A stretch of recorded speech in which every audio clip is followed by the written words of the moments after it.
जब मैंने अपनी माँ को राधिका को गाल पर थप्पड़ मारते देखा तो मैंने पूरी ताकत से चीखने की कोशिश की, मगर मेरी जुबान जैसे पत्थर की हो चुकी थी। मेरा हाथ बेजान था, मेरी आवाज कैद, और मेरी आंखों के सामने वो औरत जिसके लिए मैंने अपनी जिंदगी कुर्बान की थी, जमीन पर गिरकर सिसक कर रो रही थी। मैंने अपनी मुट्ठियां भींची आंखें बंद की और दिल ही दिल में भगवान को बुलाया और कहा, है भगवान मुझे बोलने की ताकत दे। और फिर जो हुआ ये ऐसा चमत्कार था जिसे देखकर मेरी माँ और बहनों के चेहरे पर पहली बार डर उतरा था। जिंदगी के वह दिन किसी सपने की तरह थे। मैं सुरजीत एक आम मगर मेहनती इंसान था। मेरी शादी राधिका से हुई थी, जो एक प्यारी और सब्र करने वाली औरत थी। हमारे बीच मोहब्बत का वह रिश्ता जिसकी बुनियाद भरोसे और कुर्बानियों पर रखी गई थी। शादी के शुरू के दिनों में राधिका की हंसी घर में गूंजती तो यूं लगता जैसे रोशनी हर तरफ बिखर गई हो। मेरी माँ और बहनें शुरू से ही उससे खींची खींची रहती थी। वो राधिका को स्वीकार तो कर चुकी थी, मगर दिल से अपनाने को तैयार नहीं थी। उन्हें लगता था मैं शादी के बाद बदल जाऊंगा, उनके लिए पहले जैसा नहीं रह पाऊंगा। मगर मैंने हमेशा अपनी माँ और बहनों का ख्याल रखा, उनकी हर जरूरत को पूरी की, ताकि उन्हें कभी ये शिकायत ना हो कि राधिका मेरे और उनके बीच दीवार बन रही है। शादी के शुरू के दिनों में राधिका ने पूरी कोशिश की कि वह मेरी माँ और बहनों को खुश रखे और उनके लिए खाना बनाती, उनके कामों में हाथ बटाती, उनकी पसंद का हर काम करती। मगर फिर भी उनका दिल ना जीत सकी। माँ को हमेशा कोई ना कोई शिकायत रहती थी। कभी सब्जी में नमक ज्यादा होता तो कभी चाय मीठी होती। बहनें भी मौका निकाल कर उसे नीचा दिखाने की कोशिश करती, मगर मैं हमेशा राधिका को समझा देता था कि सब्र करना अच्छी बात है, बीते हुए टाइम के साथ सब कुछ बदल जाएगा। मेरी मोहब्बत राधिका के लिए पहले दिन की तरह ही थी। मैं उसकी हर छोटी बड़ी खुशी का ख्याल रखता था, मगर हकीकत ये थी कि मेरा ज्यादा टाइम माँ और बहनों की जरूरत पूरी करने में ही बीत जाता था। उनकी जिंदगी में कोई कमी ना रहे, यही मेरी सबसे बड़ी फिक्र थी। मैं अपनी तनख्वाह का बड़ा हिस्सा घर पर खर्च कर देता। राधिका की फरमाइश अक्सर दिल में रह जाती। वह कभी शिकायत ना करती, बस मुस्कुरा कर कहती, जब सब खुश हैं तो मैं भी खुश हूँ। मगर शायद मैंने उसके अंदर के दर्द को कभी महसूस ही नहीं किया था। वो दुख जो उसे मेरी माँ और बहनों की तरफ से मिलता था, वह चुभन जो उसे नजरअंदाज कर देती थी, मैं उसकी आंखों में पढ़ नहीं पाया। और यही मेरी सबसे बड़ी गलती थी। मेरी जिंदगी का सबसे बड़ा मकसद अपनी माँ और बहनों की खुशी थी। मैंने पापा के बाद घर की सारी जिम्मेदारियाँ अपने कंधों पर उठा ली थी। बड़ी बहन की शादी के टाइम मेरे पास ज्यादा पैसे नहीं थे, मगर मैं दिन रात मेहनत करके हर तरीके से उसके लिए अच्छे से अच्छा दहेज का बंदोबस्त किया था। मुझे याद है जब मैं अपनी मोटरसाइकिल खरीदने का सपना देख रहा था, मगर बहन की शादी के लिए वह पैसे खर्च कर दिए थे। मैं खुश था कि बहन की जिंदगी संवर गई। मेरी इच्छा की कोई औकात नहीं थी। छोटी बहनों के लिए भी मैंने अपना सब कुछ दांव पर लगा दिया था। उनकी पढ़ाई, अच्छे कपड़े, हर खुशी पूरा करने में खुद को झोंक दिया करता था। मैंने कभी ये नहीं सोचा कि मैं भी अपनी जिंदगी के लिए कुछ बचा कर रखूं, क्योंकि मुझे यकीन था मेरा घर, मेरी बहनें, मेरी माँ ही मेरी सबसे बड़ी दौलत है। मगर मैं ये समझने से परहेज कर रहा था। मेरे इस बेवकूफपन को कुर्बानी नहीं बल्कि फर्ज समझा जाने लगा था। जब राधिका मेरी जिंदगी में आई, उसने मेरे अंदर के थके हुए आदमी को पहचान लिया था। उसने अक्सर कहा, सुरजीत तुम अपने लिए भी कुछ सोचो, कभी खुद के लिए भी जियो। मगर मैं हंसकर टाल देता, जब तक माँ बहनें खुश हैं मैं भी खुश हूँ। शुरू में राधिका मेरी बहनों को अपनी बहन समझा, माँ को अपनी माँ जाना। उसने कोशिश की सबके दिल में अपनी जगह बना सके, मगर वह ये नहीं जानती थी कि उन दिलों में उसके लिए कोई गुंजाइश ही नहीं थी। एक दिन छोटी बहन ने राधिका से कहा, भाभी चाय तो सही तरीके से बना लिया करो, हमेशा कोई ना कोई कमी रह जाती है। राधिका ने मुस्कुराकर जवाब दिया, अगली बार और अच्छी बनाऊंगी। मगर मैंने पहली बार राधिका की आंखों में एक अजीब सी उदासी देखी थी। ये सब छोटी छोटी बातें थी जो मैं हमेशा नजरअंदाज करता रहा, मगर राधिका के लिए ये जख्म बनते गए जो मुझे नजर नहीं आते थे, मगर अंदर ही अंदर उसकी आत्मा को छलनी कर जाते थे। शायद मैं उस वक्त नहीं समझ सका था मोहब्बत सिर्फ कुर्बानियों से नहीं, बल्कि किसी के जज्बात को समझने से भी। परवान चढ़ती है जिंदगी एक सीधी लकीर की तरह लगती थी, ऐसा रास्ता जिस पर बिना रुके चलता जा रहा था, बगैर सोचे कहीं ये लकीर अचानक खत्म ना हो जाए। मैं अपनी माँ और बहन के लिए दिन रात मेहनत करता रहा। राधिका भी मेरी जिंदगी का एक खूबसूरत हिस्सा बन चुकी थी, मगर मैंने कभी ये नहीं सोचा था किस्मत एक पल में सब कुछ बदल सकती है। उस दिन मैं हमेशा की तरह दुकान पर गया था। दुकान मेरी रोजी रोटी का एक ही जरिया था, जिसे मैं अपनी माँ और बहनों और राधिका की सारी जरूरत पूरी करता। काम के बीच एक ऐसा अजीब सा चक्कर आया जैसे जमीन हिलकर रह गई हो। मैं अपना सर थामा, मगर नजर धुंधला गई। ऐसा लगा जैसे कोई मेरा पूरा बदन दबोच रहा हो। सांस रुकने लगी और फिर अंधेरा छा गया। जब आँख खुली तो मैं अस्पताल में था।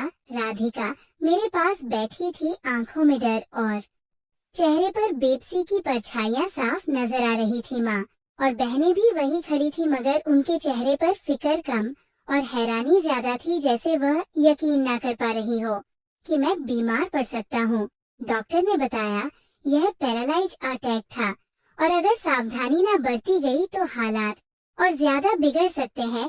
सुरजीत को अब आराम और देखभाल की पूरी जरूरत है।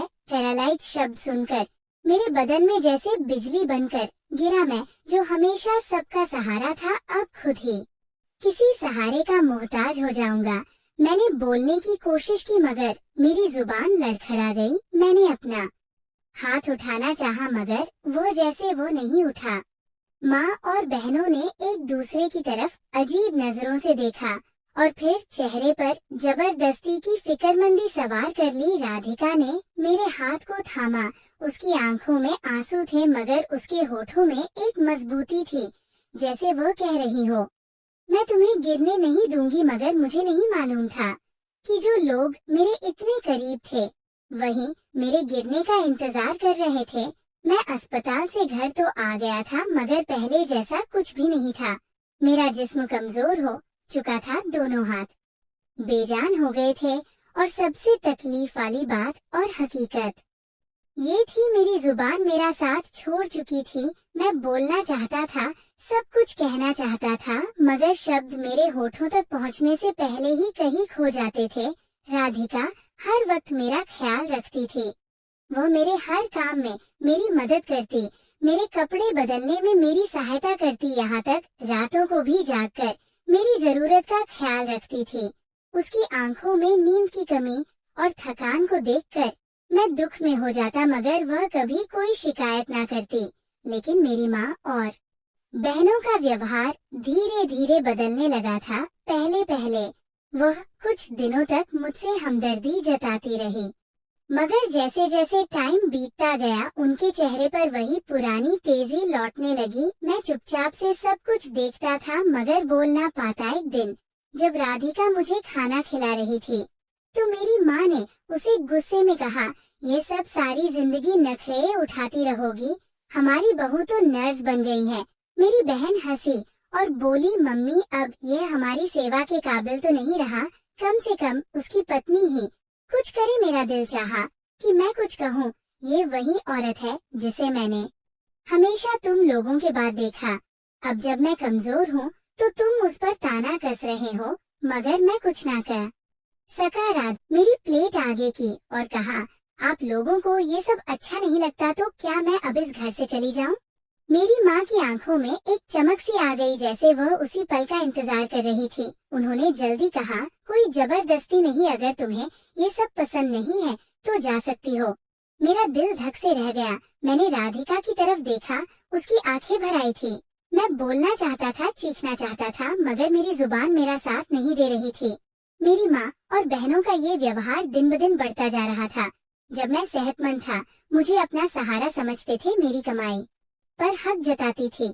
मगर अब जब मैं बेबस हो चुका था तो उन पर बोझ बन गया था। राधिका दिन रात मेरा ख्याल रखती थी। वह मुझे खिलाती, मेरे कमजोर हाथों को सहारा देकर चलाने की कोशिश करती, मगर उसको सिर्फ ताना ही मिलता। मेरी माँ कहती, क्यों इतना कर रही हो, ये अब पहले जैसा नहीं रहा, जितना कर लो कुछ फायदा नहीं। बहनें भी मौका देखकर राधिका पर ताने कसती रहती, तुमने तो सुरजीत को पूरे अपने काबू में कर लिया है, वैसे भी वो अब बोल नहीं सकता, अब तुम्हारी मर्जी नहीं चलेगी। मैं अंदर ही अंदर तड़पता, मैं चीख कर कहना चाहता था कि राधिका काबू नहीं कर रही, बल्कि मेरा साथ दे रही है, वही है जो मुझे इस हाल में भी सहारा दे रही है। जब तुम सबने मुझे छोड़ दिया, मगर मेरी जुबान चुप थी। मेरी बेबसी मेरी सबसे बड़ी सजा बन चुकी थी। फिर वो दिन आया जब मैं अपनी आंखों के सामने एक ऐसा मंजर देखा जिसने मेरे दिल को हिलाकर रख दिया। राधिका दोपहर के खाने की तैयारी कर रही थी। मेरी बहनों में से एक ने गुस्से से बर्तन पटक कर कहा, ये सब्जी इतना मिर्च वाली क्यों बनाई है, तुम्हें कुछ बनाना आता भी है या नहीं? राधिका ने नरमी से कहा, मैं अभी दूसरी बना देती हूँ। मगर माँ ने गुस्से से एक जोरदार थप्पड़ उसके गाल पर दे मारा। राधिका लड़खड़ाकर जमीन पर गिर गई और मैं बेबस देखता रह गया। मेरे हाथ कमजोर थे, जुबान बेकार थी, मगर दिल के अंदर आग भड़क उठी थी। पूरी ताकत से बोलने की कोशिश कर रहा था, मगर मेरे होठों से कोई आवाज ना निकली। राधिका ने कांपते हाथों से अपना गाल थाम लिया और आंखों में आंसू तैरने लगे। वह चुप से उठी और मेरी तरफ देखा। उसकी नजरें कह रही थी, क्या तुम कुछ नहीं कहोगे? क्या तुम मुझे यूं ही बेबस छोड़ दोगे? और मैं बस आंखें बंद करके अपनी बेबसी पर तड़प उठा था। राधिका जमीन पर गिरी हुई थी, उसका हाथ गाल पर था जहां माँ का थप्पड़ निशान छोड़ चुका था। उसके आंसू चुप से बह रहे थे, मगर वो कुछ ना बोली।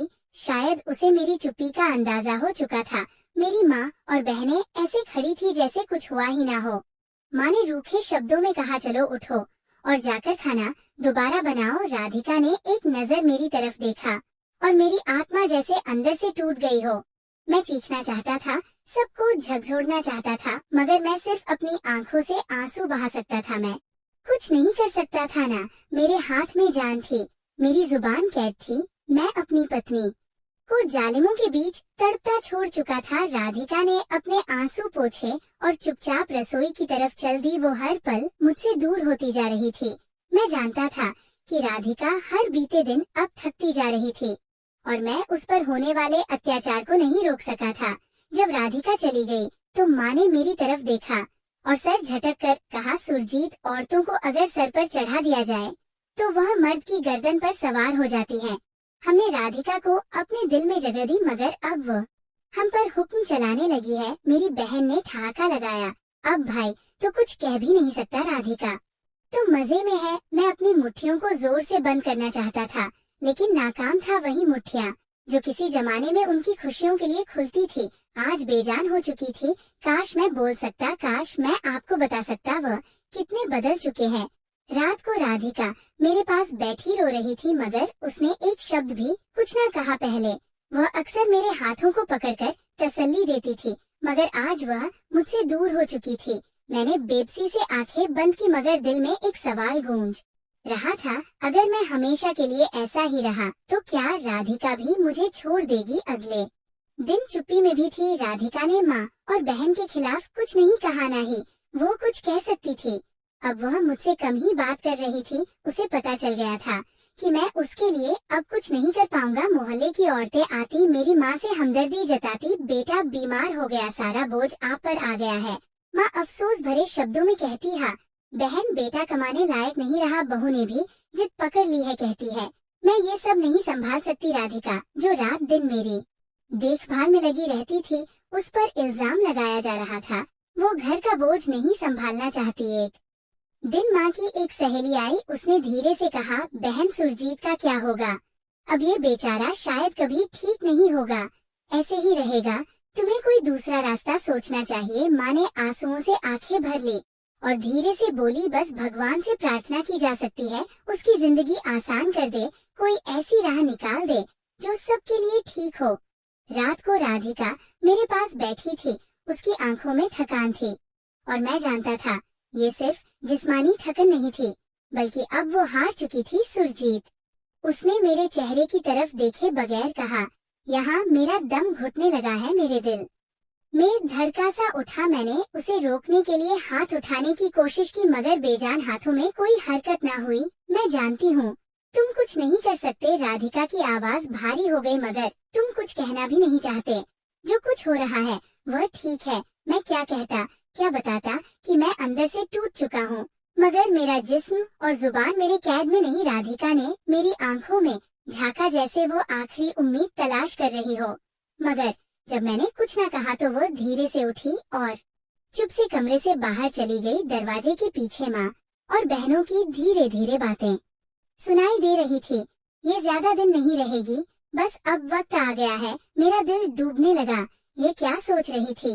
वह राधिका के साथ क्या करने वाली थी? अगले दिन ही राधिका के साथ होने वाले जुर्म खुलकर सामने आ गए। पहले तो वो ताने कसती थी, मगर अब माँ और बहन खुल्लम खुल्ला उसके साथ बुरा व्यवहार करने लगी थी। सुबह राधिका ने नाश्ता बनाया, मगर जैसे ही उसने चाय का कप माँ के सामने रखा, माँ ने एक घूंट पीते ही गुस्से से कप मेज पर पटक दिया। ये चाय है या पानी? हर काम में लापरवाही, माँ बोली। मेरी बहनों ने डांट कर कहा, मम्मी जब दिल ही नहीं लगेगा काम में तो क्या करेगी?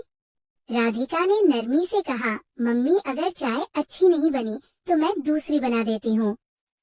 अब जुबान भी चलाने लगी हो। माँ ने गुस्से में उसे झटका दिया। मैं सब कुछ देख रहा था, मगर मेरी जुबान बंद थी। मेरा जिस्म बेजान था। उस दिन दोपहर को मेरी बहन ने राधिका को कमरे में बुलाया। मैं बाहर बैठा था, मगर कमरे से आने वाली आवाज सुनाई दे रही थी। हमें पता है कि तुम ज्यादा दिन यहाँ नहीं रहोगी, तुम्हारे लिए अच्छा रहेगा, तुम खुद से चली जाओ। राधिका की कही हुई आवाज आई। मैं सुरजीत को इस हाल में छोड़कर नहीं जाऊंगी। अब उसमें ऐसा बचा ही क्या है? बेजान शरीर है, ना कमा सकता है ना बोल सकता है। तुम्हें क्या लगता है तुम उसके साथ जिंदगी बिता सकोगी? राधिका की सांसें अब तेज हो गई। सुरजीत मेरा पति है और जब तक वह जिंदा है मैं उसके साथ रहूंगी। उसके इस तरह कहने पर मेरी बहनों का जैसा पारा हाई हो गया था। अचानक एक जोरदार थप्पड़ की आवाज आई और राधिका इस बार चीख भी नहीं सकी, बस चुपचाप हो गई। मेरा दिल जोर जोर से धड़कने लगा। रात को जब सब सो चुके थे, मैंने माँ और बहनों की आवाजें सुनी। खुद से नहीं जाएगी, उसे जाने पर मजबूर करना पड़ेगा। मेरी माँ और बहनों को लग रहा था वह यहाँ पर रहकर उनके मकान में से हिस्सा ले लेगी। बस कुछ दिन फिर ये भी यहाँ नहीं रहेगी और ना ही सुरजीत हमारे रास्ते में आएगा। मेरे अंदर डर की एक लहर दौड़ गई। वो क्या करने वाली थी? क्या वो राधिका के साथ कुछ ऐसा करने वाली थी जिसे वो हमेशा के लिए चली जाए? राधिका पर रात दिन होने वाले जुल्म अब बर्दाश्त से बाहर हो रहा था। मैं बेजान शरीर लेकर देखता रहता था और सुनता रहता था। मेरी माँ और बहनें, जिन्हें मैंने अपनी जिंदगी के हर पल में हर सुख सुविधा दी थी, वही लोग आज मेरे सामने मेरे पत्नी पर जुल्म कर रहे थे और मैं कुछ नहीं कर पा रहा था। राधिका की आंखों की रोशनी कम होने लगी थी, क्योंकि वो अंदर अंदर दिन रात रोती रहती थी। वो जो कभी घर में हंसती मुस्कुराती फिरती थी, अब अक्सर चुपचाप रहती, चुप से मेरे पास बैठकर मेरे हाथ दबाती, जैसे कुछ कहना चाहती हो, मगर उसके शब्द भी शायद मेरी तरह कमजोर हो गए थे। रात को जब सब सो गए, राधिका मेरे पास आई। उसकी आंखें लाल हो चुकी थी, मगर कह रही थी, मैं रो नहीं रही सुरजीत, मैं अब थक चुकी हूँ। मैं उसकी तरफ देखता, उसके चेहरे पर एक अजीब सा डर छुपा हुआ था। मुझे आज वह अपने दिल की हाल बताने लगी। मैंने तुम्हारी माँ और बहनों को कभी कुछ नहीं कहा, हमेशा सब्र किया, मगर अब मैं बर्दाश्त नहीं कर सकती। वह मुझे तुमसे दूर करना चाहती है और शायद वह ये कर भी देंगी। राधिका की आवाज कांप रही थी, मगर उसके शब्द वार से कम नहीं थे। मैं तुम्हें छोड़कर कहीं नहीं जाऊंगी सुरजीत, मगर मेरे साथ कुछ हो जाए तो जान लो मैंने तुम्हें कभी गलत नहीं ठहराया। ये सुनते ही मेरे दिल की धड़कनें जैसे रुक गई। राधिका ये क्या कह रही थी? क्या वो इशारा दे रही थी कि माँ और बहनें उसके खिलाफ कोई बड़ी साजिश कर रही थी? उस रात मैंने सोने की कोशिश की, मैं अपनी माँ और बहनों की बातें याद करता रहा। राधिका के शब्द मेरे दिमाग में गूंज रहे थे और आखिर मैंने अपने बेजान हाथों को देखा और घर के बने भगवान की मूर्ति के तरफ मुंह किया। भगवान बेबस हूँ, मैं बोल नहीं सकता, चल नहीं सकता, मगर तू सब देख रहा है, तू जानता है मैं मजबूर हूँ, मगर मैं उन जालिमों को रोक भी नहीं पा रहा है। भगवान मुझे कोई रास्ता दिखा दो, मुझे ताकत दे। मेरी आंखें बंद हो गई और आंसू मेरे गालों पर बहते रहे। मैं नहीं जानता था मेरी ये प्रार्थना भगवान तक पहुंच चुकी थी और फैसला होने वाला था जो सब कुछ बदल कर रख देगा। अगले दिन सुबह मेरी माँ और बहनों के व्यवहार में एक अजीब सा बदलाव आया। वह जो कल तक राधिका को ताने देती थी, आज अचानक खुश दिखाई दे रही थी। माँ ने राधिका को बुलाया और कहा, बेटी मुझे तुमसे कुछ जरूरी बात करनी है। ये पहला मौका था जब माँ ने उसे बेटी कहकर बुलाया था। राधिका ने हैरानी से मेरी तरफ देखा, जैसे यकीन ना कर पा रही हो। ये वही औरत है जो कल तक उसे घर से निकालने के लिए बेचैन थी। माँ ने राधिका का हाथ थामा। देखो, मैं मानती हूँ कि हमने तुमको बहुत दुख दिया, मगर तुम्हें भी समझना चाहिए कि हम तुम्हें अपनी बहू के रूप में स्वीकार कर चुके हैं। अब जब सुरजीत बीमार है, तुम्हें हमारी जरूरत है। मेरी बहनों ने भी हाँ में हाँ मिलाई। हाँ भाभी, हमने गलत किया, मगर अब हम चाहते हैं कि सब कुछ ठीक हो जाए। ये सब सुनकर राधिका का चेहरा एक पल के लिए नरम पड़ा, मगर मैं जानता था ये सब झूठ था। ये वही औरत थी जो कल तक उसकी वजह से तंग थी और आज अचानक नरम क्यों थी। शाम को माँ ने राधिका को रसोई में बुलाया। मैं बाहर बैठा था, मगर मेरी सुनने की शक्ति तेज हो गई थी, जैसे मेरा दिल पहले ही खतरे की आहट को महसूस कर चुका था। माँ की आवाज आई, बेटा आज मैंने तुम्हारे पसंदीदा खाना बनाया है। राधिका हैरान थी। मम्मी, आपने हाँ इतने दिनों से काम कर रही हो तो मैंने सोचा तुम्हारे लिए कुछ अच्छा बना लूं। मुझे अपनी माँ के इस तरह के प्यार से बहुत डर लग रहा था, कुछ तो गड़बड़ जरूर था। राधिका ने जैसे ही खाने की प्लेट उठाई, मेरी छोटी बहन ने जल्दी से कहा, भाभी ये खाकर देखो, मम्मी ने तुम्हारे लिए खासकर बनाया है। मेरा दिल जोर से धड़क उठा। कुछ गलत था, बहुत गलत। कुछ कहना चाहता था, चीखना चाहता था, मगर मेरी जुबान जैसे तलों से चिपक गई थी। राधिका ने चम्मच भरकर खाने की कोशिश की, मगर उसी पल मेरे जिस्म जैसे एक बिजली सी दौड़ गई। मेरा हाथ हिलने लगा था। मैंने पूरी ताकत जमा की और कांपते हाथों से प्लेट को ठोकर मार दी। माँ और बहनें चौंक गई। राधिका ने हैरानी से मेरी तरफ देखा। कुछ पल के लिए कमरे में एक सन्नाटा सा छा गया था। सब हैरानी से मुझे देख रहे थे, जैसे यकीन ना कर पा रही हो कि मैंने कोई हरकत की थी। माँ की आंखों में एक पल के लिए डर उभरा, बहनों के चेहरे पर हैरानी थी और राधिका जैसे सांस लेना भूल चुकी थी। उसने कांपते हाथों से मेरा बाजू थामा और हल्की आवाज में बोली, सुरजीत तुमने हाथ हिलाया। मैंने पूरी कोशिश की कुछ बोल सकूं, मगर जुबान अभी तक काबू नहीं आई थी। मगर हाँ, मेरा हाथ जो सबने अपनी आंखों से देखा था, मैंने उसी हाथ से खाने की प्लेट को दूर फेंक दिया। सबने अपनी आंखों से देखा था, मेरा हाथ काम कर रहा था। माँ ने जल्दी से अपनी घबराहट छुपाई और गुस्से से कहा, ये तुमने क्या किया? सुरजीत राधिका के लिए खाने का इंतजाम कर रहे थे और तुमने सब गिरा दिया। मगर इस बार उनके शब्दों में पहले जैसा भरोसा नहीं था। वो जानती थी कि मैंने अनजाने में ऐसा नहीं किया। छोटी बहन ने चिढ़कर कहा, मम्मी ये तो वैसे भी अपाहिज है, ऐसे हाथ पैर मारता रहेगा तो हमें ही संभालना पड़ेगा। राधिका ने चौंक कर उसकी तरफ देखा। उसकी आंखों में गुस्सा था। अगर सुरजीत बेबस होते हुए भी यह कर सकते हैं तो सोचो जब ये पूरा ठीक हो जाएंगे तो क्या करेंगे। ये सुनकर माँ और बहनों के चेहरे का रंग उड़ गया। उस रात राधिका मेरे पास बैठी और पहली बार उसके चेहरे पर उम्मीद की किरण नजर आई। सुरजीत, मैं जानती हूँ तुम्हारे हाथ में जान वापस आ रही है, तुम ठीक हो सकते हो। मैं पूरी ताकत से अपने हाथ को हिलाने की कोशिश की और सच में मेरी उंगलियां अब काम कर रही थी और राधिका की आंखों में आंसू आ गए, मगर वो आंसू थे जो खुशी के थे, जो उम्मीद के थे। भगवान ने मेरी प्रार्थना सुन ली थी। राधिका, मैं दिल ही दिल में चीख उठा। अब मैं जानता था कि मैं पूरा बेबस नहीं था। अब मुझे सिर्फ टाइम चाहिए था, थोड़ा वक्त, ताकि मैं बोल सकूं, ताकि मैं सबके सामने माँ और बहनों के असली चेहरे सामने लेकर आऊं। अगले दिन जब मैंने आंखें खोली तो राधिका मेरे पास बैठी थी। उसके चेहरे पर एक अजीब सी रोशनी थी, जैसे उसको यकीन हो चुका हो कि मैं ठीक हो रहा हूँ। मैं अब अपने हाथों को हिला सकता था। राधिका ने झट से मेरे हाथों को पकड़ा। सुरजीत, तुम्हारे अंदर अब थोड़ी बहुत जान आ रही है। उसकी आंखों में आंसू आ गए, मगर इस बार वो बेबसी नहीं, उम्मीद के आंसू थे। माँ और बहनें दरवाजे पर खड़ी अब देख रही थी। वो पहले ही मेरे हाथों में जान आने से घबरा रही थी, और अब जब राधिका ने ये ऐलान किया तो उनके चेहरे पर एक अजीब सा डर फैल गया। ये ठीक हो रहा है, बड़ी बहन ने धीरे से कहा। ये नहीं हो सकता। माँ दांत पीसते हुए दोपहर को मेरे पास आई और मुझसे कहने लगी, बेटा हमें तुम्हारी सेहत की फिक्र है, हम चाहते हैं कि तुम जल्दी ठीक हो जाओ, इसलिए सोचा कि तुम्हें किसी अच्छे डॉक्टर के पास ले जाएं। मैं सब कुछ समझ चुका था। ये वही औरत थी जो कल तक मुझे अपाहिज समझ रही थी और आज अचानक मेरे लिए फिक्रमंद हो गई। ये सब क्यों? राधिका ने जल्दी से कहा, मम्मी हमें किसी डॉक्टर की जरूरत नहीं, डॉक्टर कह चुके हैं कि सुरजीत धीरे धीरे ठीक हो रहे हैं। माँ के चेहरे पर गुस्सा फैल गया, मगर वह चुप रही। मुझे मालूम था कि अब कोई नया खेल खेलने वाली थी। रात को मैंने राधिका का हाथ पकड़ा और हैरान होकर मेरी तरफ देखने लगी। मैंने अपनी पूरी ताकत जमा की और होठों को हिलाने की कोशिश की। राधिका की आंखें हैरानी से फैल गई। सुरजीत तुम बोलने की कोशिश कर रहे हो? मैंने फिर से होठ हिलाए और एक कांपती हुई आवाज निकाली। राधिका की आंखों में आंसू आ गए। वो खुशी और हैरानी से कांप रही थी।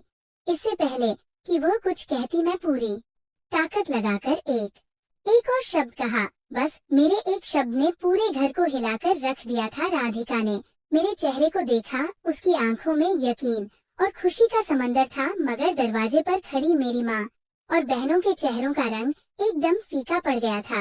वो जो समझ रही थी कि मैं हमेशा के लिए बेबस हो चुका हूँ, उनके कदमों तले से जमीन खिसक चुकी थी। माँ ने हैरानी और डर के मिले जुले असर के साथ कहा, ये कैसे मुमकिन है?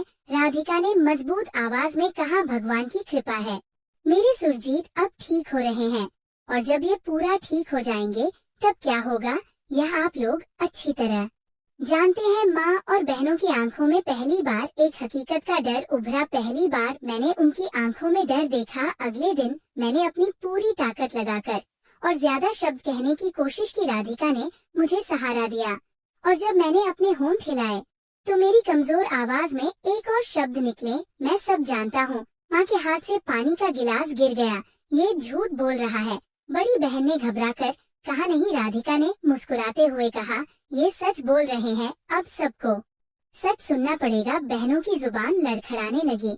मेरी छोटी बहन ने जल्दी से कहा, मम्मी हमें जल्दी कुछ करना होगा वरना क्या? मैंने अपनी कमजोर आवाज में कहा, मगर मेरे शब्द बिल्कुल साफ था। माँ ने आगे बढ़कर मजबूती से कहा, बेटा हम तो तुम्हारी भलाई चाहते हैं, हम तो राधिका का बस इम्तिहान ले रहे थे। इम्तिहान? राधिका ने गुस्से से मुस्कुरा दिया। इम्तिहान था, तुम्हारे अंदर लालच था। तुम दौलत की लालच में अपने ही बेटे को मुर्दा समझ रही थी, और जो औरत उसकी सेवा कर रही थी उसको ही घर से निकालने के चक्कर में तुम सबने ना जाने क्या क्या अत्याचार किया। मेरी पत्नी पर अब इस पर कोई अत्याचार नहीं करेगा। मैंने सभी आस पर ओस और अपनी बहनों के हस्बैंड को, उनकी फैमिली को बुलाकर पंचायत करवाई। जो अत्याचार मेरी पत्नी पर इन लोगों ने किया था वो सभी के सामने रखा। मैं अभी पूरी तरह से ठीक नहीं हुआ था। कुछ शब्द मेरे अभी भी काम नहीं कर रहे थे, मेरी आवाज अभी भी लड़खड़ा रही थी, पर मैं ये सब अत्याचार अब नहीं सहना चाहता था। अपनी पत्नी को लेकर कहीं यहाँ से दूर जाना चाहता था।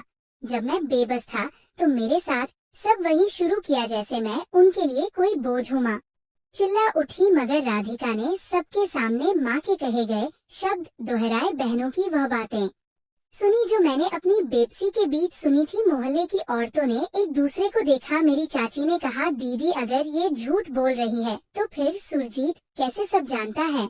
ये तो बोल भी नहीं सकता था। माँ के चेहरे पर पसीना आ गया। बहनों की नजरें झुक गई। उन्हें अंदाजा हो गया था कि अब वो झूठ नहीं बोल सकती। मोहल्ले में बात फैल गई। माँ और बहनें जो कल तक सबके सामने मासूम बनती थी आज सबकी नजरों में बेनकाब हो चुकी थी। और ये तो बस शुरुआत थी। मोहल्ले की औरतों ने धीरे से कहना शुरू कर दिया। बड़ी चाची ने कड़ी मुस्कुराहट के साथ कहा, ये तो पहले ही शक था, कुछ गलत हो रहा है। राधिका इतनी सब्र करने वाली औरत है, मगर वो शिकायत कर रही है तो जरूर जुल्म बर्दाश्त कर रही होगी। मेरे बहनों के पतियों को जब हकीकत का पता चला तो वह भी चुप ना रहे। बड़ी बहन का पति गुस्से में था। तुम हमेशा कहती थी तुम्हारे भाई भाभी तुम्हारा मान सम्मान नहीं करते, पर हकीकत तो यहाँ कुछ और है। तुम तो एक अपाहिज आदमी पर चढ़ पड़े हो। इससे बुरा और क्या हो सकता है? तुमने अपने ही भाई पर जुल्म किया, अपनी भाभी को घर से निकालने की साजिश की। मेरी बहन ने नजरें झुका ली। छोटी बहन के पति ने भी गुस्से में कहा, तुम कितनी जहरीली हो, आज पता चल गया। जब तुमने अपने अपाहिज भाई और भाभी पर रहम ना किया तो दूसरों का तो सोचो भी मत। तुम लोग कितने गिरे हुए इंसान हो। माँ ने अपनी बातों के तानों से समझाने की कोशिश की, पर अब सबके सामने सच्चाई आ गई थी। माँ ने कहा, ये सब घर की बातें होती हैं, ये घरेलू समस्याएं हैं, आपको बोलने की जरूरत नहीं। मैंने पूरी ताकत जमा करके कहा, ये घरेलू समस्या नहीं, इन लोगों को भी तो पता चले कि हमारे घर में क्या हो रहा है। सबने चौंक कर मेरी तरफ देखा। जब मैं सेहतमंद था तो मैंने तुम्हारी सेवा के लिए हर हद तक गया, तुम्हारे आराम के लिए अपनी खुशियों की कुर्बानी दी, मगर जब मैं बीमार हुआ तो तुमने मुझे ही अपाहिज कहा और कहा कि अब मैं किसी काम का नहीं रहा। मेरी पत्नी को कहा कि तुम यहाँ से निकल जाओ। माँ की आंखों में नमी आ चुकी थी, मगर अब बहुत देर हो चुकी थी। मैंने राधिका का हाथ थामा और साफ शब्दों में कहा, हम इस घर में नहीं रह सकते। अब हम अपनी जिंदगी जिएंगे दूर इन सब से, जिनके दिलों में सिर्फ खुदगर्जी हो। माँ और बहनें चुप हो गई, उनकी दुनिया जैसे उजड़ गई थी। राधिका ने मेरा हाथ थामा। हमने दरवाजे की तरफ कदम बढ़ा दिए। ये घर जिसके लिए मैंने अपनी जिंदगी बिता दी थी, आज मेरे लिए पराया हो चुका था, पर आज मैं आजाद था। और राधिका दरवाजे से बाहर निकल आई थी, मगर ये सफर इतना आसान नहीं था। मेरे कदम अभी भी लड़खड़ा रहे थे, जुबान अभी भी पूरी तरह साफ नहीं था, मगर राधिका के मजबूत हाथ ने मुझे सहारा दिया। मैंने पीछे मुड़कर नहीं देखा, क्योंकि वहाँ सिर्फ धोखा और बेबसी थी। मैंने अपनी जिंदगी की सारी कमाई, अपना खून पसीना अपने घर वालों के लिए बहाया था, मगर जब बेबस हुआ तो वही लोग मेरे दरवाजे बंद करने पर तैयार थे। राधिका ने धीरे से कहा, हम कहाँ जाएंगे? मैंने कमजोर आवाज में कहा, जहाँ इज्जत हो, जहाँ सुकून हो, जहाँ हम दोनों एक दूसरे का साथ दे सके। राधिका ने आंखें बंद करके सर हिलाया, जानती थी कि हमने एक बड़ी जंग जीत ली थी, मगर आगे भी कई परेशानियां हमारे इंतजार में थी। हमें यहाँ आए हुए 1 महीना हो गया था।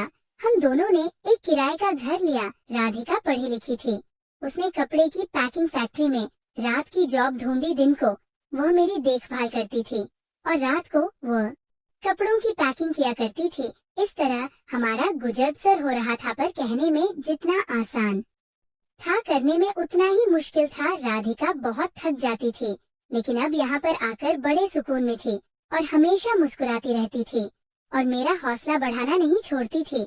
उसने मुझे कहा कि अभी आप इतने ठीक नहीं हुए, लेकिन आप घर पर ही कुछ लिख सकते हैं, अपना दिल हल्का कर सकते हैं। मैं ऐसा ही करता था। मैं राधिका के रात को फैक्ट्री जाने के बाद रात भर सोता नहीं था। मैं रात भर बैठकर कहानियां लिखता था। राधिका ने मेरी कहानी को मैगजीन में छपवाई थी। मेरी कहानी लोगों को पसंद आई थी। उन मैगजीन वालों ने मेरे हर महीने की कुछ रकम मेरे अकाउंट में ट्रांसफर कर देते थे। इस तरह मैं उस मैगजीन में कहानी लिखने लगा और इसी तरह मेरी कहानी मशहूर हो गई। मैं घर बैठे अच्छे पैसे कमा रहा था। मैंने राधिका को कहा, राधिका अब तुम्हें जॉब करने की जरूरत नहीं। राधिका ने मेरी बात मान ली, दिन रात मेरी सेवा करती और मेरा हौसला बढ़ाना ना छोड़ती। एक दिन यूं ही लेटे थे, दरवाजे पर किसी की आने की आहट हुई। दरवाजा खोला तो माँ सामने खड़ी थी। राधिका ने माँ का पैर छुआ और उन्हें अंदर आने के लिए कहा। माँ के चेहरे पर बहुत उदासी थी। जब मैं माँ से उनके बारे में पूछा तो वह रो पड़ी, बोली, बेटा मैं बहुत मजबूर हो गई हूँ। जो मकान था जिसमें हम सब रहा करते थे वो बिक चुका है और तुम्हारी बहनों ने मिलकर हिस्सा ले लिया है। मैंने उन लोगों से बहुत कहा कि मेरे बेटे का भी हिस्सा है, लेकिन वो लोग ना माने। उन्होंने कहा कि बेटा तो तुम्हें छोड़कर चला गया है, अब उसका किस बात का हिस्सा? उन्होंने तुम्हें हिस्सा देने से मना कर दिया और मुझे उन लोगों ने दर दर की ठोकरें खाने के लिए मजबूर कर दिया। उन्होंने कहा कि 6-6 महीना सब माँ को रखेंगे, लेकिन मेरी तबीयत खराब होती तो कोई मेरा इलाज नहीं करवाता। सब एक दूसरे के घर मुझे भेज देते। अब मैं घूम घूम कर थक चुकी हूँ, अब मुझे कहीं नहीं जाना बेटा।